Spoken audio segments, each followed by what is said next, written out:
छोटो र मिठो day off with my girlies गाइजहरू डे अफ हुने बित्तिकै मलाई त कहाँ जाउँ हुन्छ कि म फोन गरिहाल्छु मेरो साथीलाई जाउँ न ओ यतातिर भनेर अनि उनीहरू पनि मानिहाल्छ मेरो केटीहरू सो मेरो केटीहरू र हामी चाहिँ आज होइन ब्याङ्गर मरिनामा घुम्न आएको होइन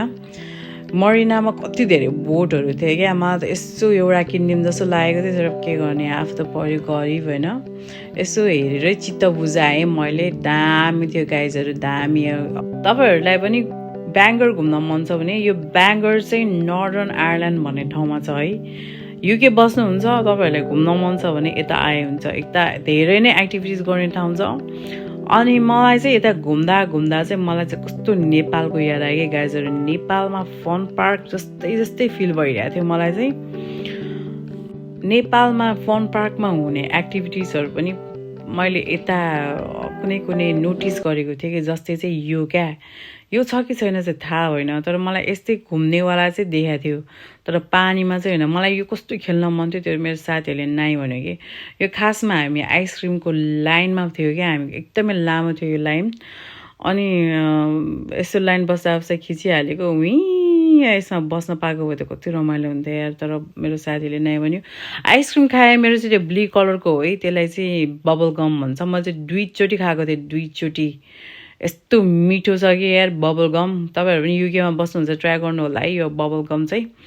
अनि यो मलाई यो हाँसमा चाहिँ एकदमै टरिन मन थियो मैले मेरो साथीलाई कन्भिन्स गराएँ जसरी भए पनि यो चाहिँ खेल्नै पर्छ है अघि पनि नाइ भनिस् तँहरूले अब खेलेन भने चाहिँ मलाई चाहिँ रिस उठ्छ है माकडक भने अनि ल भनेर मेरो साथी चाहिँ पहिला गयो अनि मलाई त क्या डर लाग्यो कि एकछिनमा ला चलाउनै आउँदैन मेरो साथीले तँ चला त्यसपछि तैँले नि पहिला हामीलाई कन्भिन्स गराएको तँ बसिनस् भने अगाडि भन्न थाल्यो कि मेरो यो नबसेको साथीले चाहिँ ल म चलाउँछु भनेर म पनि अगाडि बस्थेँ ऊ चाहिँ आइसक्रिम मजाले खाँदै हामी चाहिँ ड्राइभर क्या अब दुईजना अगाडि तर यस्तो रमाइलो भयो मलाई चाहिँ यसमा चलाएँ मैले पनि मजाले ड्याङ फाल परेको प्यान्ट लगाएर म पनि बोट चलाइरहेँ के कम हो र म पनि तर होइन भिडियो लिँदा मलाई के नोटिस भयो साथीहरू कस्तो राम्ररी देखिरहेको रहेछ क्या साथीहरू च्वाक मेरो साथीभन्दा त म कति राम्रो देखिरहेको रहेछ भनेर बल्ल याद भयो क्या भिडियोमा हेर्दाखेरि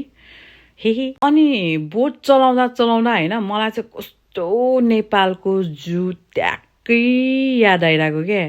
अनि मैले मेरो साथीहरूलाई गफ लगाइदिएँ कि फेरि यस्तो पोखरी यस्तो सानोमा खेलाएको छ हाम्रो जूको पोखरी देखिस् भने तैँले भनेर तिनीहरूलाई गफ लाउँदै थिएँ क्या मैले तिनीहरूलाई